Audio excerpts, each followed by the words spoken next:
Bollywood ನಟ ಶಾರುಖ್ ಖಾನ್ ಅವರು ನಯನತಾರಾ ಜೊತೆ ತೆರೆ ಹಂಚಿಕೊಂಡ ನಂತರ ದಕ್ಷಿಣ ಭಾರತದ ಪ್ರಸಿದ್ಧ ನಟಿಯೊಂದಿಗೆ ನಟಿಸಲಿದ್ದಾರೆ ಎಂದು ಸದ್ಯ ವರದಿಯಾಗಿದೆ. ಸಮಂತಾ ರೂತ್ ಪ್ರಭು ಜೊತೆ ಶಾರುಖ್ ರೊಮ್ಯಾನ್ಸ್ ಮಾಡಲಿದ್ದಾರಂತೆ. ಪಿಕೆ ಖ್ಯಾತಿಯ ರಾಜ್ಕುಮಾರ್ ಹಿರಾನಿ ಸಿನಿಮಾಗೆ ಶಾರುಖ್ ಸಹಿ ಮಾಡಿದ್ದು, ಈ ಸಿನಿಮಾಗೆ ಸಮಂತಾ ನಾಯಕಿ ಎನ್ನಲಾಗ್ತಿದೆ. ಡಂಕಿ ಹಿಟ್ ಸಿನಿಮಾ ಕೊಟ್ಟ ಬಳಿಕ ಶಾರುಖ್ ಅವರು ರಾಜ್ಕುಮಾರ್ ಹಿರಾನಿ ಜೊತೆ ಮತ್ತೊಮ್ಮೆ ಕೈ ಜೋಡಿಸಲು ರೆಡಿಯಾಗಿದ್ದಾರೆ. ಶಾರುಖ್ ಇತ್ತೀಚೆಗೆ ರಾಜ್ಕುಮಾರ್ ಹಿರಾನಿಯವರ ಡಂಕಿಯಲ್ಲಿ ಕಾಣಿಸಿಕೊಂಡಿದ್ರು. 500 ಕೋಟಿ ರೂಪಾಯಿ ಕಲೆಕ್ಷನ್ ಕೂಡ ಮಾಡಿತ್ತು ಸಿನಿಮಾ.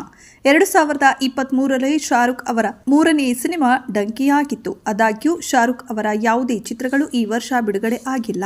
ನಟನ ಮುಂಬರುವ ಚಿತ್ರಗಳು ಇನ್ನೂ ಬಹಿರಂಗಗೊಂಡಿಲ್ಲ. ಕೆಜಿಎಫ್ ನಟ ಯಶ್ ಅವರ ಮುಂಬರುವ ಚಿತ್ರ ಟಾಕ್ಸಿಕ್ನಲ್ಲಿಯೂ ಶಾರುಖ್ ಕಾಣಿಸಿಕೊಳ್ತಾರೆ ಎಂಬ ವದಂತಿಗಳಿವೆ. ಪಠಾಣ್ ನಿರ್ದೇಶಕ ಸಿದ್ಧಾರ್ಥ್ ಆನಂದ್ ಅವರ ಕಿಂಗ್ ಎಂಬ ಸಿನಿಮಾದಲ್ಲಿ ಶಾರುಖ್ ಈಗ ಬ್ಯುಸಿಯಾಗಿದ್ದಾರೆ. ಸುಹಾನಾ ಖಾನ್ ಈ ಚಿತ್ರದಲ್ಲಿ ನಟಿಸಿದ್ದಾರೆ. ಮತ್ತೊಂದೆಡೆ ಸಮಂತಾ ರೂತ್ ಪ್ರಭು ಕೊನೆಯದಾಗಿ ಖುಷಿ ಸಿನಿಮಾದಲ್ಲಿ ಕಾಣಿಸಿಕೊಂಡರು. ನಯನತಾರಾ ಜೊತೆ ಜವಾನ್ ಸಿನಿಮಾ ಕ್ಲಿಕ್ ಆದಂತೆ ಹೊಸ ಸಿನಿಮಾ ಕೂಡ ಗೆಲ್ಲಲಿ ಎಂದು ಸಮಂತಾರನ್ನ ರಾಜ್ಕುಮಾರ್ ಹಿರಾನಿ ಟೀಮ್ ಸಂಪರ್ಕಿಸಿದೆ. ಬಾಲಿವುಡ್ ಸ್ಟಾರ್ಗೆ ಸಮಂತಾ ನಾಯಕಿ ಆಗ್ತಾರೆ ಎಂಬ ಸುದ್ದಿ ಕೇಳಿಯೇ ಫ್ಯಾನ್ಸ್ ಥ್ರಿಲ್ ಆಗಿದ್ದಾರೆ.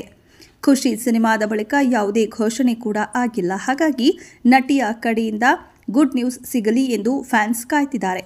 ನಟಿ ಈಗಾಗಲೇ ಸಿಟಿಡಾಲ್ ಇಂಡಿಯಾ ಹನಿ ಬನ್ನಿ ವೆಬ್ ಸರಣಿಯಲ್ಲಿ ನಟಿಸುತ್ತಿದ್ದು, ಆದರೆ ಬಿಡುಗಡೆಗಾಗಿ ಕಾಯ್ತಿದ್ದಾರೆ.